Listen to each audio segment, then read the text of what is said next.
आजकल छींकों का आना बहुत ज़्यादा है, ख़ास तौर पर जब से ये कारें मोटरें इतनी हमारे माशरे में देखने को मिलती हैं, इतनी पहले नहीं थी। हवा में इंडस्ट्रियल जो है पोल्यूशन, उससे भी बेशुमार मसाइल पैदा हुए हैं। मैं ये लाहौर में हूँ, जे रोड पे मेरा अपना ये हॉस्पिटल है, कैडेट कॉलेज के सामने। यहाँ पर कभी एक सिंगल सड़क होती थी, अब 4 सड़कें हैं, उसके बावजूद बम्पर टू बम्पर गाड़ियाँ जा रही हैं, मोटरसाइकिल दबा दबा के कोई इधर से जा रहा है, कोई उधर से जा रहा है। वो समझ नहीं लगती, समझ से बालातर चीज़ें हैं। अब उसका रिजल्ट क्या हुआ कि मेरे पास मरीज आते हैं जी, डॉक्टर साहब छिक्का ही आने लगी है, नॉन स्टॉप छिक्का, 60 3 20 सुबह उठी दिया, शाम में उठी दिया, साड़ी जिंदगी जीवन हो गई। छींकों का आना अच्छी चीज़ नहीं है। उसमें नाक में छोटे छोटे दूध बन जाते हैं, जिनको हम नेजल पॉलिपस कहते हैं। ये नेजल पॉलिपाई ये ज़्यादा बने हो तो फिर वो बहुत ज़्यादा तंग करते हैं। नाक में वो अंगूरों जैसी जो चीज़ें बन जाती हैं, वो अच्छी चीज़ नहीं है। ये इसके लिए हमारी एक कॉन्फ्रेंस थी वाशिंगटन डीसी में, जो उसका नाम था नोज 2000 एंड बियॉन्ड कॉन्फ्रेंस।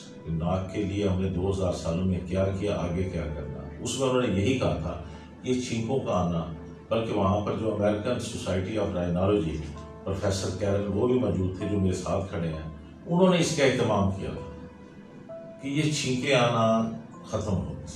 ये छींकें ज़िंदगी को जीर्ण कर देती हैं।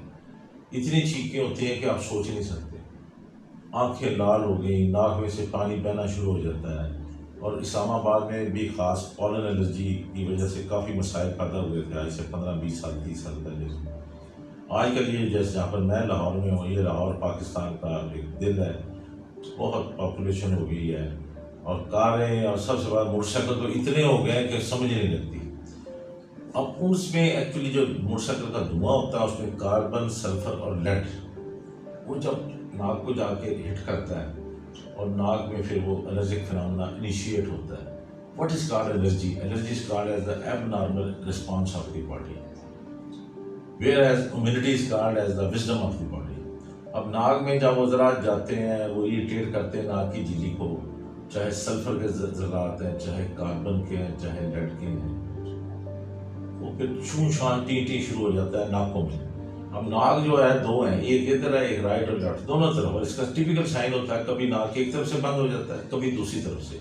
उस कॉन्फ्रेंस में जिसको आप देख भी सकते हैं फोटोग्राफ, ये वाशिंगटन डीसी में बहुत बड़ा एक इकट्ठ हुआ था, और नाक की बीमारियों को ऊपर नंबर 1 पे ही रखा गया था कि यार ये बहुत मसला है नाक का। ये नाक की बंदिश में मेन काज ही ये छींकें आती हैं नाक में, जो गदूद होते हैं टर्मिनेट्स बाज़ बहुत सेल अप कर जाते हैं, बाज़ उसमें वो पॉलिप्स बन जाते हैं।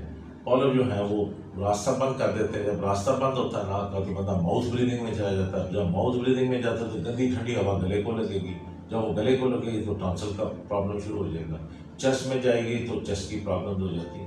यानी ये कुछ ही चीज़ नहीं है। नाक की एलर्जी जो है, इसके लिए काफ़ी काम हुआ है, सदियों से काम होता आया, होता रहेगा। लेकिन जो जो वक्त गुजरा है, अब हमारे पास बेहतर फैसिलिटीज़ आ गई हैं। नाक की एलर्जी जो है, नाक में से छींकों का आना है, ये मरीज़ की ज़िंदगी को अजीरन कर देता है, उसका सुकून ख़त्म हो जाता है, रात को सोया नहीं जाता, रात को जब वो सोता है तो मुँह खोल कर सोना पड़ता है। इसके लिए मुख्तलिफ सर्जिकल प्रोसीजर्स भी हैं, लेज़र सर्जरी भी है, जिसके साथ नाक के कुछ अंदर से टर्मिनेट्स वगैरह होते हैं, उनको कुछ प्रोसीजर किए जा सकते हैं। उसके बाद अद्वियात भी हैं एलर्जी की। और सबसे बड़ी बात है कि एक्चुअली इसकी प्रॉपर पहले टेस्टिंग हो, एलर्जी का पता चले कि है किस किस्म की है, फिर उसके लिए उसकी वैक्सीन भी होती है, वो वैक्सीनेशन करवाई जाती है। मरीजों को कुछ ना कुछ अफाका ज़रूर होता है। जैसे अब शुगर है, शुगर भी एक ऐसी बीमारी है जो ख़त्म नहीं हो सकती, बट इट्स कंट्रोलेबल। इसी तरह एलर्जी है, एलर्जी को हम कंट्रोल करके उस शख्स की ज़िंदगी को नॉर्मल कर सकते हैं। अदरवाइज वो दफ्तर में बैठा छींके मार रहा है, घर आता चाहता है, रात को उसको एक आवाजारी होती है। फिर हमारी जो मरीज़ा में कॉन्फ्रेंस थी, जिसका मैं ज़रूर जिक्र करूँगा, ये लव द रोज़ कॉन्फ्रेंस थी। उसमें भी मेन थीम यही थी कि नाक खुला रहना चाहिए। अब नाक खुले रहने की सबसे बड़ी दुश्मन नाक की एलर्जी है।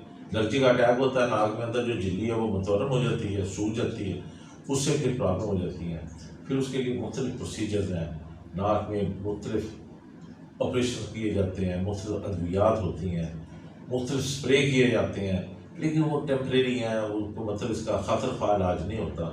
इसके लिए फिर मैं यही कहूँगा कि प्रॉपरली हमारी जो 5th सार्क कॉन्फ्रेंस है उसको आप देख सकते हैं दिल्ली में, न्यू दिल्ली में, जिसका मैंने खुद इफ्तिताह किया अल्लाह की मेहरबानी से, और 5,000 डॉक्टर थे वहाँ पर। वहाँ भी मेन एक सब्जेक्ट यही था जिसके ऊपर स्टेट ऑफ आर्ट लेक्चर दिए गए, और जो ख़ास तौर पर कहा गया कि ये जो सार्क कंट्रीज़ हैं नहीं, पाकिस्तान, इंडिया, बांग्लादेश, श्रीलंका, यहाँ आलूदगी बहुत है, इंडस्ट्रियल जो पोल्यूशन है वो बहुत ज़्यादा है, और ख़ास तौर पर जो कारें मोटरें हैं और जो ऐसा ऐसा मतलब वो धुआं निकलता है जिसमें लेड होता है, लेड फ्री पेट्रोल यूज़ नहीं करते। तो इसलिए मैं सिंपल आपको ये कहूँगा कि हमारी ये 5th सार्क की एंटी कॉन्फ्रेंस है जो अशोका होटल में हुई है, ये देखें, ये वहाँ का सबसे बड़ा होटल है, उन्होंने इत्तेमाम किया, मैं गया, पाकिस्तान को इज़्ज़त मिली, अल्लाह की मेहरबानी से मैंने उसका इफ्तिताह किया। वहाँ पर मेन जो स्टेट ऑफ आर्ट लेक्चर दिए गए उनमें नेज़ल एलर्जी थी कि नाक में से अगर दूध बन जाए तो उसके लिए पहले तो पॉलीपेक्टमी करते थे, अब फेस करते हैं, फंक्शनल एंडोस्कोपिक साइनस सर्जरी। अभी एक नई टेक्निक उन्होंने बताई वहाँ पर, ये सारी चीज़ें हैं। फिर हमारी कॉन्फ्रेंस जो थी ढाका में पहली सार्क हुई, उसकी भी आप फोटो देख सकते हैं।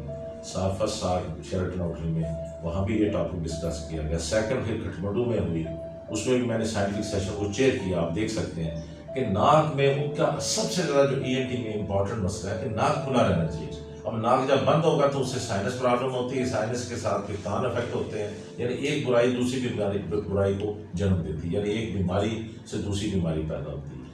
नाक खुला रहना चाहिए। नाक की अगर एलर्जी है, छींकें आती हैं, तो उनकी प्रॉपर आप असेसमेंट एंड वैल्यूएशन कराएं, एलर्जी टेस्ट हो प्रॉपर, जो उसके मुख्तलिफ स्टेप बाई स्टेप प्रोसीजर्स हैं, कंजर्वेटिव भी फिर सर्जिकल भी, वो करके हम मरीज की ज़िंदगी को बेहतर कर सकते हैं। Thank you very much.